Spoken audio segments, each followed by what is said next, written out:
This is in Woodland, California, Yolo County. No King Day. It is taking place, yes, today, the 14th of June.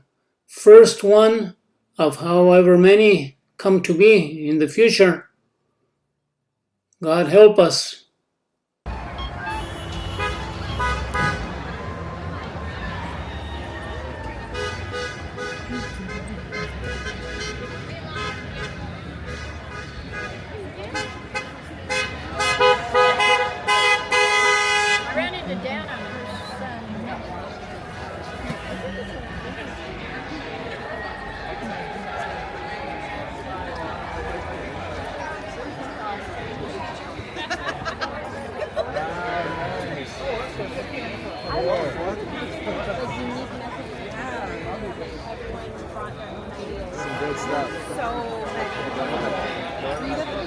Claro que esto se está llevando a cabo en la Corte Vieja del Condado de Yolo. Yes, this is taking place in front of the old courthouse in Woodland.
I am making my way towards where the speakers are, where the people speaking are located. Claro, voy en camino buscando llegar a donde están las personas que están hablando.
There's other things that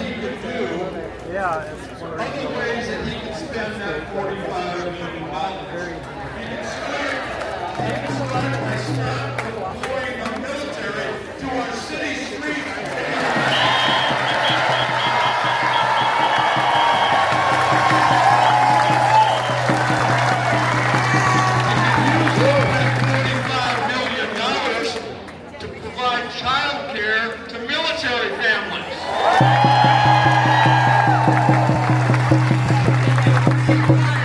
The 6,000 veterans that he's fired from federal service. He started the Department of Defense's spinal cord injury research that he defunded.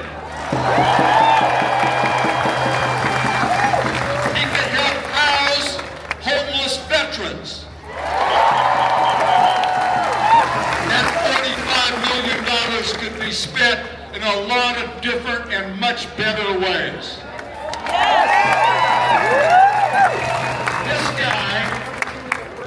This guy has been a disaster since day number one. You know his track record. He's cut critical research in places from UC Davis to the Eastern Shoreboard. He's hurting American people. He's firing people at the VA who staff the suicide hotline number. Not only has he not stopped all the wars going on, as he promised he'd do on day number one, he started a tariff war that is hurting all of us. And his big, gross, ugly bill, taking health care away from 16 million Americans. It'll close hospitals. It'll close clinics. People will die because of what he's doing. He's taking food security away from hungry kids and seniors. And he's adding $5 trillion. Let me say that again. $5 trillion to our national debt. Under the guise of tax cuts for everybody. Well, let me tell you what the CBO, the Congressional Budget Office, nonpartisan, the head appointed by the Republicans say. They say this is stealing from the poor to give to the rich. And there's plenty of data on it. If you make under $50,000 a year, you'll probably get a tax cut. It works out to about 72 cents a day. And for you millionaires in the audience today, you're going to get about $275 a day. Those are the people who don't need help. They're stealing from the poor to give to the rich. These policies are hurting kids. These policies are hurting seniors. These policies are hurting our families. And these policies will cripple future generations. And to put it all in perspective, our senior California U.S. Senator speaks out. They throw him to the ground and they handcuff him?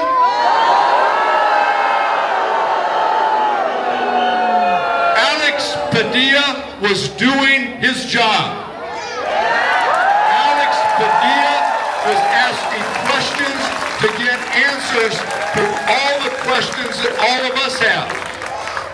And it was done in his office building in Los Angeles. This is just absolutely terrible. It's more important today that we're doing what we're doing today than it's ever been in our lifetime. And I want you to know that I'll be in this fight with you. I will fight in the Congress.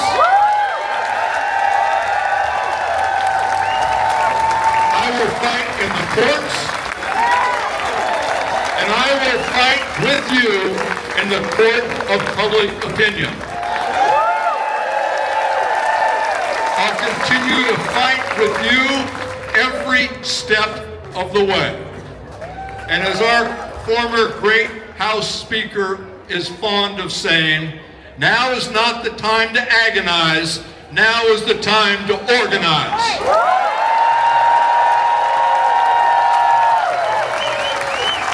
Thank you for understanding that. Thank you for being here.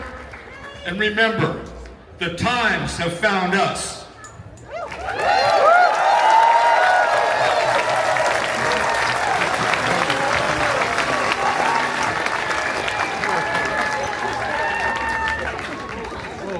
Congressman Thompson, thank you. Thank you for that. Dr. Griffiths, would you please report to the OR? There she is. Wonderful. I'm going to introduce you, and I basically said she's somebody who knows some stuff and has something to say. But Dr. Theanne Griffith is a member of the faculty at the University of California at Davis in the Department of Physiology and Membrane Biology. She has a doctorate in neuroscience from Northwestern University and did her postdoc work at Columbia. In addition to her research, Dr. Griffith is a published children's book author, 9 books in her Science Adventure chapter book series, The Magnificent Makers. She's writing books for children to excite them about what they can learn in science and how they can move forward. And she's also co-writes the nonfiction companion series, Ada Twist, Scientist, The Why Files. Along with thousands of researchers around the country, Dr. Griffith has made critical scientific contributions that affect our health and our lives, and that work is being undermined. Thank you so much for being with us today.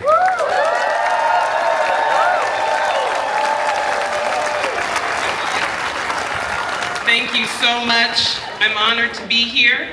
Again, my name is Theanne Griffith, and I'm a neuroscientist at UC Davis, but today I speak to you as a private citizen. As a scientist, I run a research lab that not only helps us understand basic human physiology, like how our bodies move, but also trains rising scientists who will be the next generation of breakthrough makers.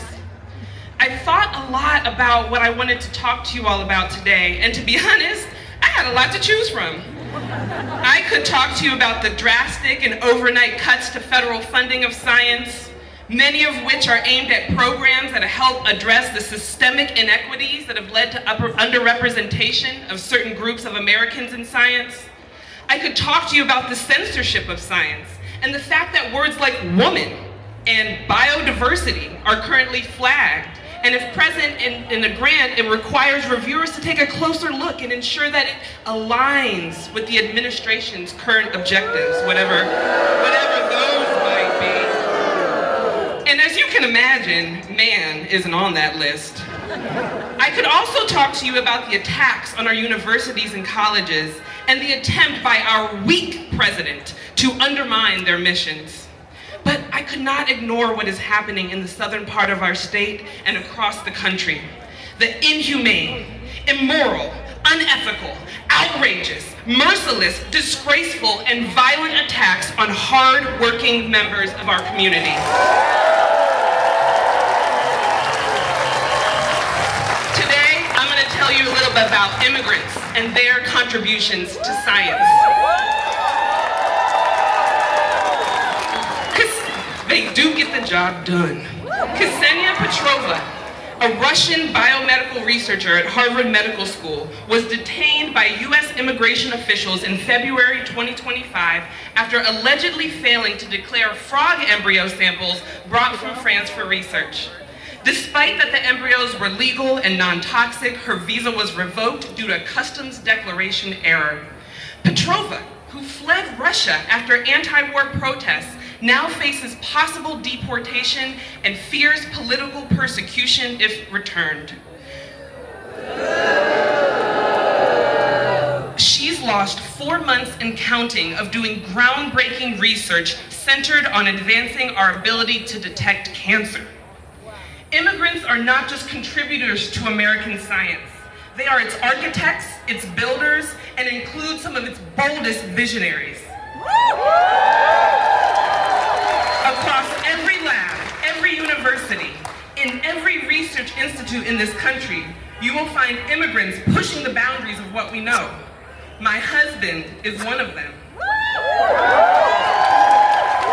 Let's take a moment to remember, Albert Einstein was an immigrant. So was physicist Enrico Fermi, who helped create the first nuclear reactor. Fei-Fei Li, born in China, helped lay the foundation for modern artificial intelligence. My colleague in neuroscience, Ardem Pataputian, who won the 2021 Nobel Prize in Physiology and Medicine, grew up amid civil war in Lebanon, where his family sought refuge after escaping persecution during the Armenian genocide. I'd like to read a quote from his recent opinion piece in CNN. When I arrived in the United States as a young immigrant, I stepped into a country that offered not only safety, but limitless potential, powered by education, scientific inquiry, and the open exchange of ideas. In fact, I would not be here without the federal Pell Grant that offered financial aid to me as a college student. Today, I watch with deep sadness as the United States' remarkable scientific enterprise, which took generations of hard work and national investment to build, faces a concerted dismantling by the current administration. Boom! Immigrants aren't just part of the story of American science. They are often the ones writing the next chapter. And they don't just fill the top ranks. Immigrants are working at every level of discovery, and their work doesn't just move science forward. It saves lives, creates jobs, and makes our country stronger.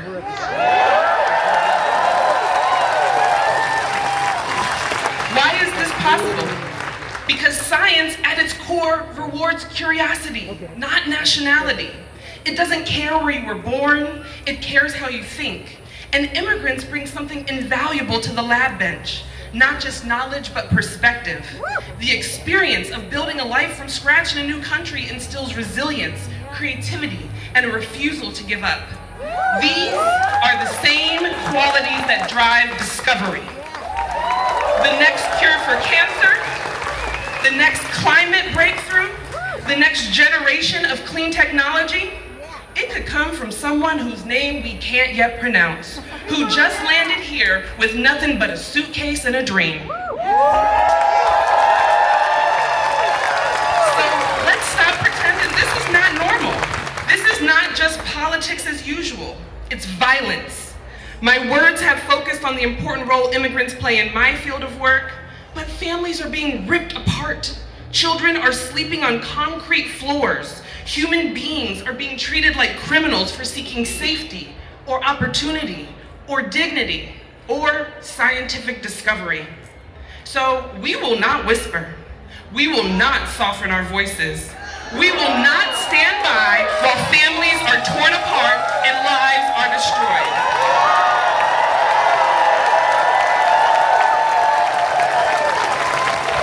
We are not asking for permission to speak out. We are demanding justice. For we fear no king, because we do not have one. We are not ruled. We are not subjects. We are indivisible, and we will not stand down until we have a nation in which there is truly liberty and justice for all.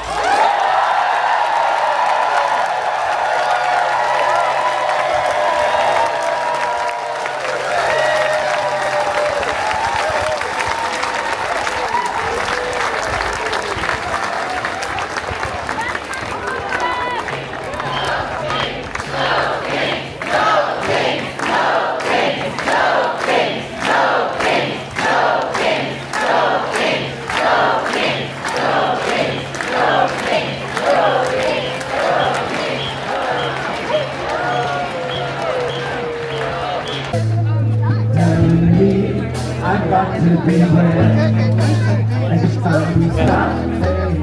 Hey, what's that sound? Everybody look what's going down.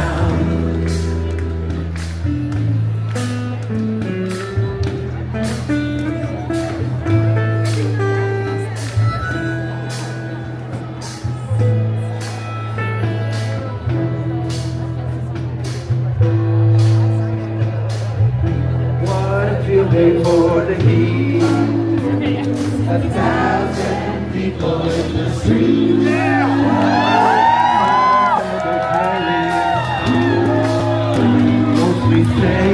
You ready for our zoo?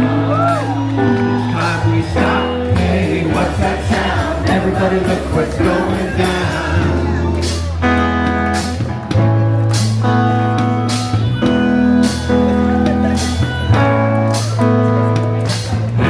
Paranoia strikes deep into your life, it will freeze.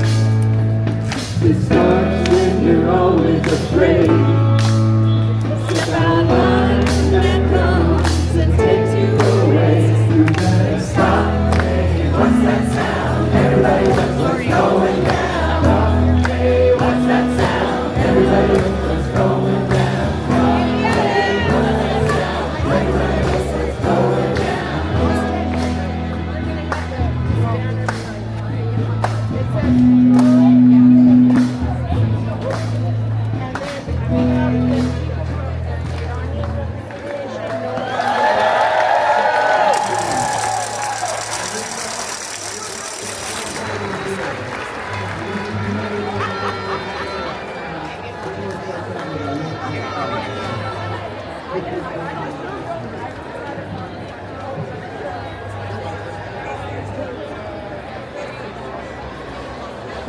So you don't have to sing to it, people everywhere can hear you. And then you're on the board.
that's what we need to know now.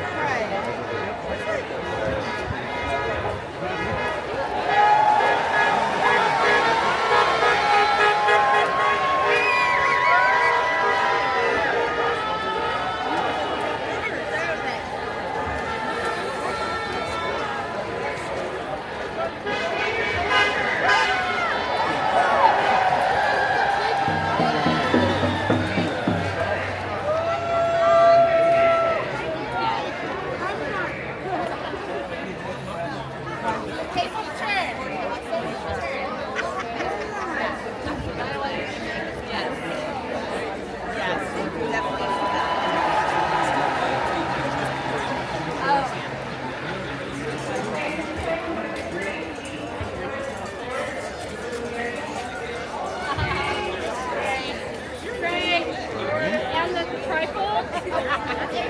Yes, chef's kiss.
glorify and bow to authoritarian regimes around the world and offer our nation to the highest bidder.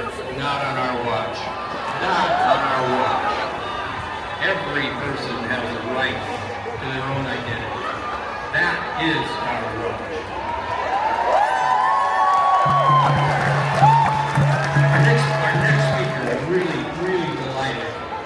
You remember that reference that Congressman Thompson made to David Huerta and to the United Service Workers Good luck silencing my wife. Service Employees International Union That in guy's Los Angeles, David Huerta. Our next speaker is Bernice Belmonte. Bernice is the eldest daughter of Mexican immigrant parents and a proud first-generation American. She's raised in a union household. She's committed her career to advocacy and advancing workers' rights and social justice through community empowerment policy. She has insights into the arrest of her labor colleague, David Huerta, in Los Angeles, and she has some things to tell us. Now, if you think about who's spoken, you heard from elected officials. Here, you heard from Congressman Thompson. On the other end of the rock, you heard from Senator Christopher Baldwin and Assembly Member Cecilia Aguirre Curry.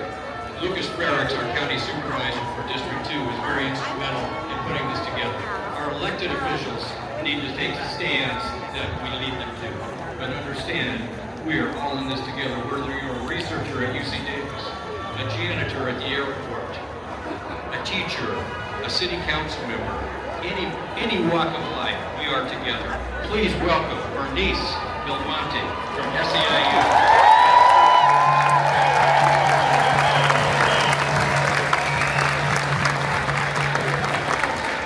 Good morning, Yolo County! Thank you all for showing up from Davis, West Sacramento, Winters, Esparto, and beyond. We are here, thousands strong, because we believe in something bigger than fear, bigger than intimidation. We believe in people power.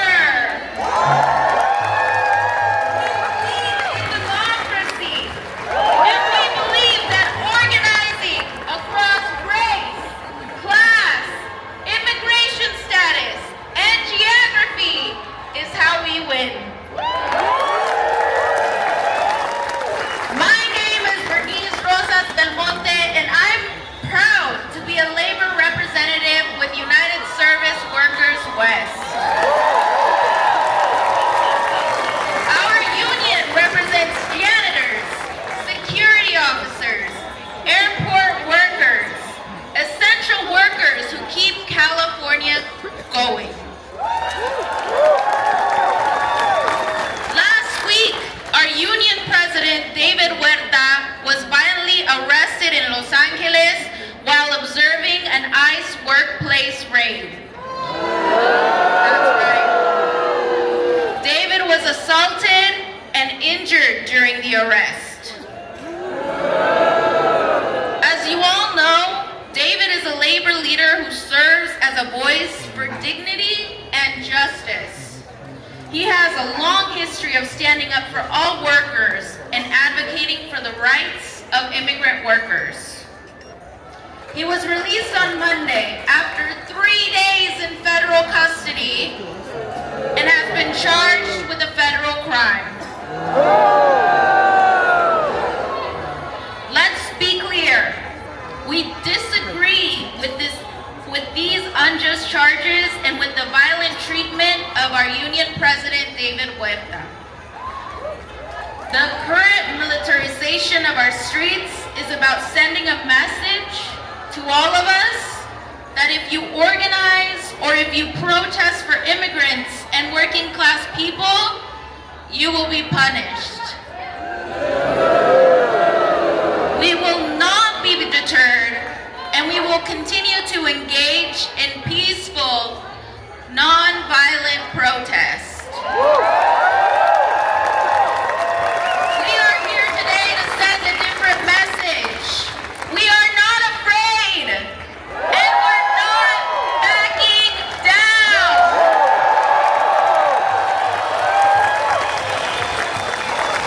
The truth is, organizing has always been a threat to those who profit from our silence. From the fields to the factories, from classrooms to kitchens, when we come together, when we speak out, when we build collective power, we change everything. That's why they fear us. Organizing gave us the weekend. Organizing gave us sick leave and minimum wage. Organizing is why we have protections for immigrants in California at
maybe even this afternoon.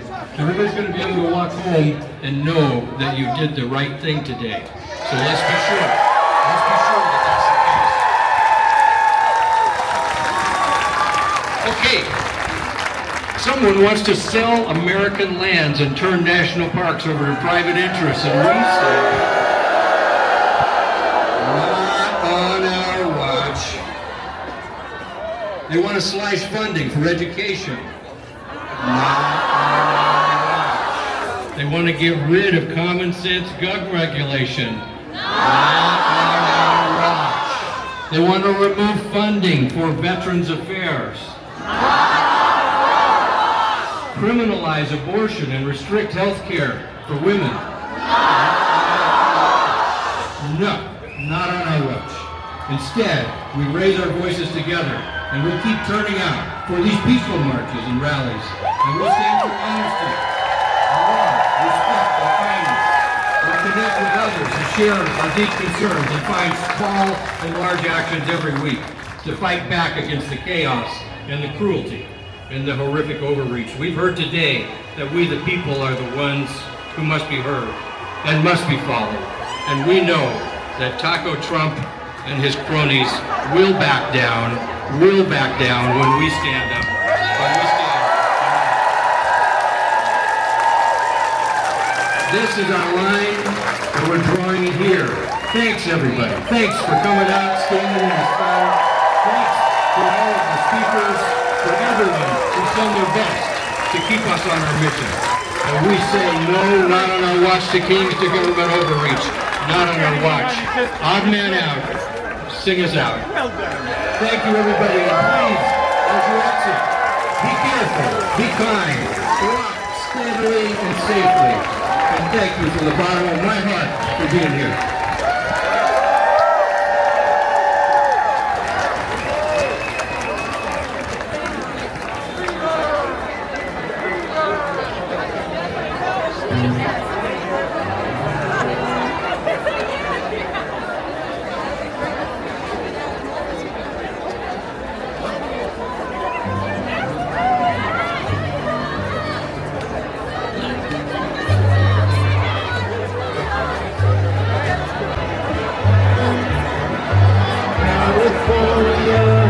To the New York Island, from the redwood forest to the Gulf Stream water.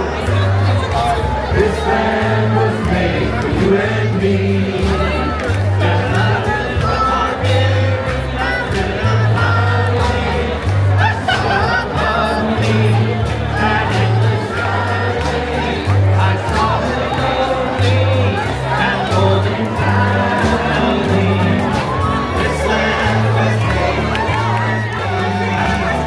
This land is your land, this land is my land.